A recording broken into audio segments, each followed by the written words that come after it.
Well, Merry Christmas. It's day 6 on our journey answering the question, why Christmas? One of the lighter Christmas songs that is played every year was popularized by one of my boyhood heroes, Gene Autry, a cowboy star of the 40s and 50s. And he sang, "Here Comes Santa Claus." You know it. You could probably all sing it. Here comes Santa Claus, right down Santa Claus Lane. Vixen and Blixen and all his reindeer pulling on the reins. Bells are ringing, children singing, all is merry and bright. So hang your stockings and say your prayers, 'cause Santa Claus comes tonight. Okay, remember that one? Well, that song is about hope for children. They're hoping for something good to come on Christmas Day.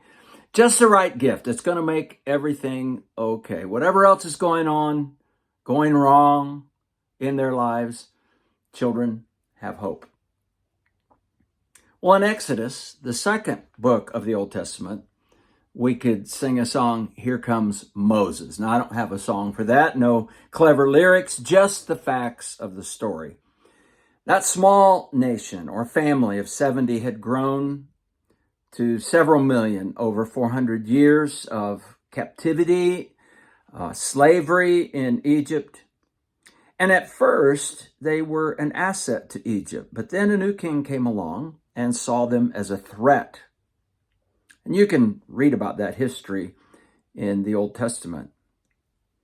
But he saw them as a threat. So here we go with anti-Semitism again. And it's a theme that you can read about through history right up till today. Israel needed a deliverer. First, it was Joseph who helped the family of 70 to survive the famine. Well, now they needed a leader with a bigger vision, more skills, more vast resources. What did they get? They got a shepherd. Well, Moses actually grew up in Pharaoh's household with all the opportunities of wealth and health and education. But then he took it upon himself to deliver the Jewish people because he himself was a Jew who had been saved as a baby in spite of Pharaoh's order to kill all the Jewish boy babies. Now, if you know the story of Jesus, there are some amazing parallels between Jesus and Moses. Jesus existed before his earthly life with God the Father, and he came from what the Bible calls the riches of heaven, and he gave it all up so that he could come and be our deliverer. Moses gave all that up to become the deliverer of the Israelites. When Jesus was born, King Herod tried to kill all the boy babies under 2 years old in Bethlehem. Pharaoh tried to kill all the babies, tried to have all the Jewish babies killed because there were too many of them. Anti-Semitism.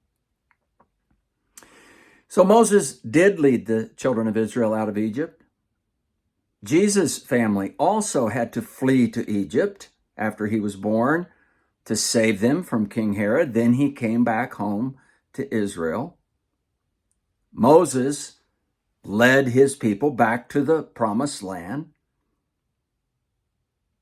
By the way, that's a big question today. Whose land is current Israel?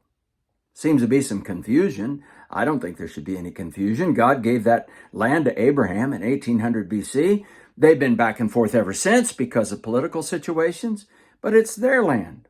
And most recently, the UN declared that Palestine, which was a name given to the land only after the Roman invasion in early centuries, in the second century, it would belong to the Jews.